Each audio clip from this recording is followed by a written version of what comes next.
pass. And definitely guys, in your future, ayan, no, talagang matatapos itong bagyo na to. Kita nyo naman, di ba? Pag nakaganito yan talaga yung bagyo, no?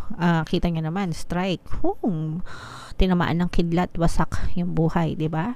Pero nakuha natin to in reverse. So talagang matatapos ng tong bagyo na to, mga kapiksiin, malalampasan nyo itong mga problema na to. Okay? So sa mga kapiksi natin na Pisces na naka-resonate, don't ever give up, no? Huwag kayong mag-give up sa inyong buhay. Malalampasan nyo rin yan.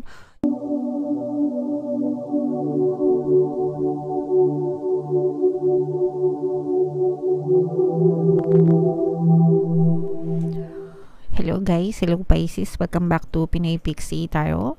Ang pamagat ng ating episode for tonight is anong ganap sa buhay mo. So ito isang timeless reading para sa Pisces, Sun, Moon, Rising Sign, and Venus, mga kapiksi.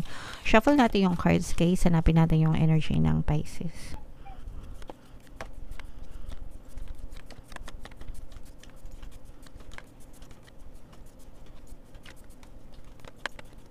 So, Pisces kayo and represent ng King of the Roses sa ating spread, mga kapiksi. Ito'y combination guys ng positive and negative energy. General reading lang. Pwede mag-resonate, pwedeng hindi. Comment down below guys if naka-resonate kayo sa mga messages para sa inyo. So, itong nasa baba guys, kapag hindi kayo naka-resonate now guys, by the way, pwede nyo siyang balikan next time dahil ito'y timeless reading. So, baka next time mag-resonate na siya sa'yo. So, alright. Wow. So, in your recent past, mga kapiksi, no, may mga bagay na hindi natuloy, may mga na-delay, may mga nasira na mga commitments kayo. Commitments, relationship with other people. Pwedeng ano to guys, pwedeng sa negosyo ganyan or parang mga contract na breach. So pwedeng ano to, pwedeng commitment sa trabaho or commitment sa negosyo, commitment sa sales na parang hindi natuloy or nasira, no? Or pwede rin sa relationship, whereas pwedeng nagkahiwalay kayo ng iyong partner or specific person. And nagdulot ito ng matinding impact sa inyong kalusugan sometimes, especially pagka when it comes to relationship. Actually, hindi lang sa relationship, no? Kapag kayo nawalan ng trabaho, diba? Or na sira ang negosyo nyo, syempre malaki din yung impact sa inyo because you're spiraling on the negative circumstances, no? And kapag nag-i-spiral kayo sa negative circumstances, syempre nandun yung stress, anxieties, diba? Sometimes may depression pa ang kasama. Kaya yung ibang tao, hindi, lalo na kapag sobrang dami ng problema, diba? Yung iba hindi kinakaya, medyo nasisiraan ng bait. Yung iba, especially sa ibang bansa, no? Usong-uso sa ibang bansa. Yung mga Pinoy, ano yan malalakas yung fighting spirit niyan no? So parang easy lang sa atin yung mga problema, pero sa ibang bansa, 'di ba, yung mga ibang lahi, may mga suicidal tendencies pa sila dahil hindi kinakaya yung problema. And yung iba sa inyo, parang umabot kayo sa point na parang ganon, no, na sobrang laki ng impact sa kalusugan nyo dahil dun sa mga commitment problems na inyong na-experience. So again guys, pag sinabing commitment problems, pwedeng sa relationship nyo, and pwede rin sa mga projects na hindi natuloy, mga agreement na na-cancel, na-delay, ganyan. And pero ito ay nagbukas ng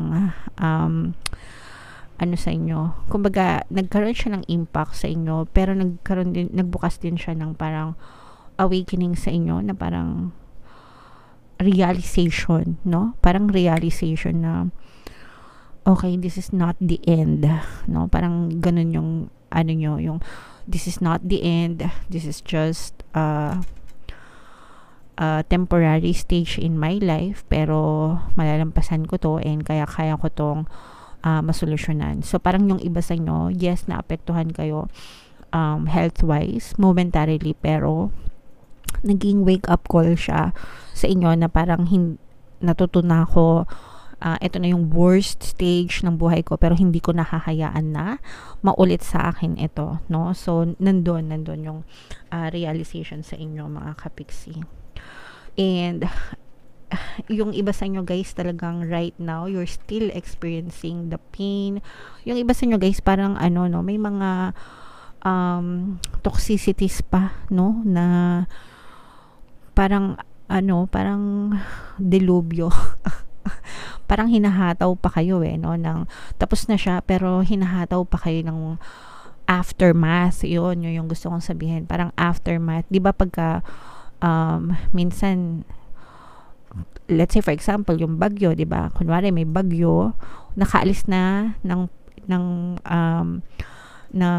Pilipinas yung bagyo pero meron pang habagat, so may ulan-ulan pa, 'di ba?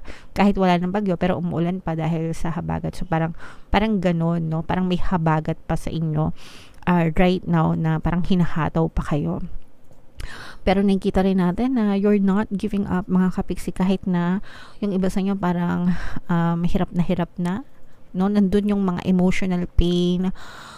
Yung iba nag-i-emo pa rin. I'm sensing na yung iba sa inyo pwedeng umiiyak kayo habang nagdadasal kayo, and that's fine, mga kapiksi, no? I-let go nyo, i-release nyo para maibsan yung inyong mga bigat ng damdamin. Sometimes kasi pag masyado nating kinimkim, wala tayong masabihan, doon na tayo medyo parang diba, na napupuno. So ilabas nyo lang, cry if you must, pero have that faith and hope na magiging ma-okay din ang lahat, no? Ang pinakamagandang affirmations for you guys is every day, in every way, my life is getting better and better.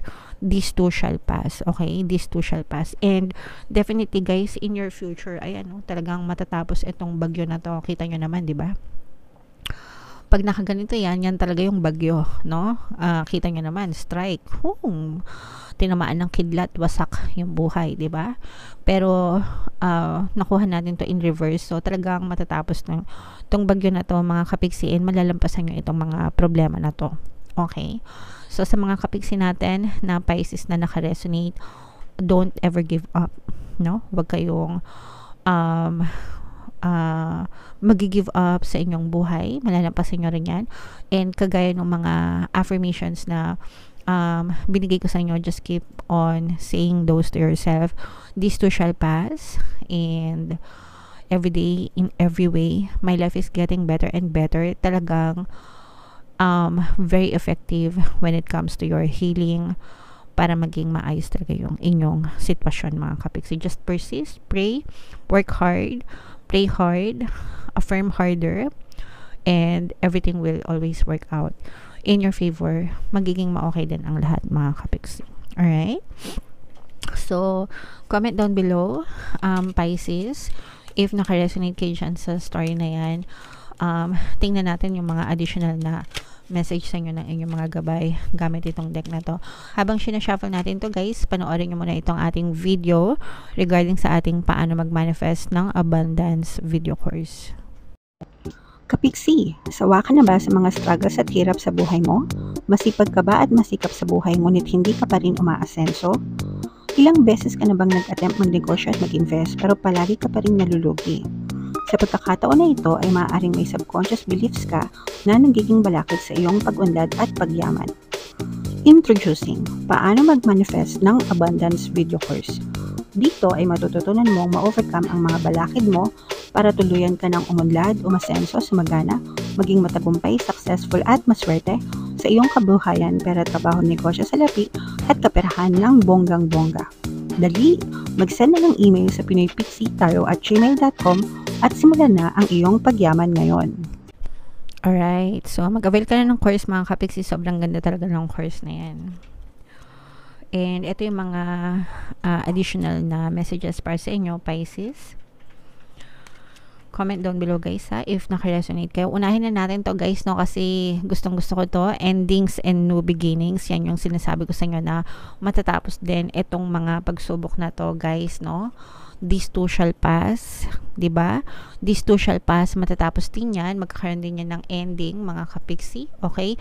And i-welcome nyo naman yung mga next chapter, yung susunod na yugto ng inyong buhay, mga kapiksi. The old must be released so that the new can enter. So, move on tayo, guys, no? Wag na natin masyadong pagbuhusan ng atensyon yung mga nangyari sa inyo sa past, kasi tapos na yon.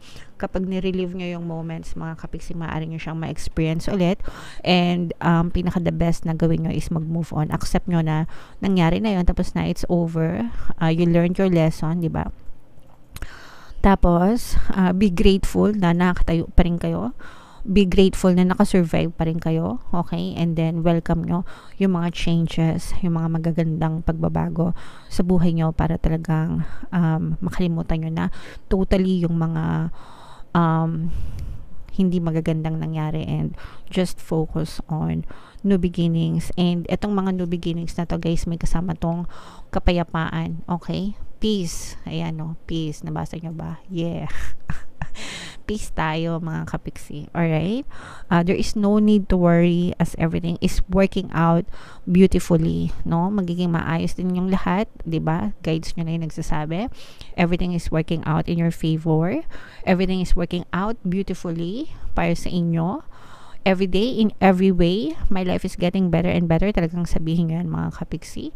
And magiging ma-okay din kayo. Alright? And for some of you guys, no, kung meron kayong mga bata sa buhay nyo, sa bahay nyo, gabayan nyo sila, no? Be their role model, no? Be their inspiration. Pwede nyo rin sila maging inspiration, actually, and motivation sa buhay nyo, 'di ba? Especially tayo, may mga anak tayo, para kanino tayo bumabangon sa kanila, 'di ba? But at the same time, kailangan nyo ring i-feed sila ng mga magagandang aral, mga kapiksi, mga magagandang beliefs, actually, especially children 0 to 7 years old. It's very crucial sa kanilang development, guys. Download ng program yan. Hindi nila alam, hindi nila naaalala.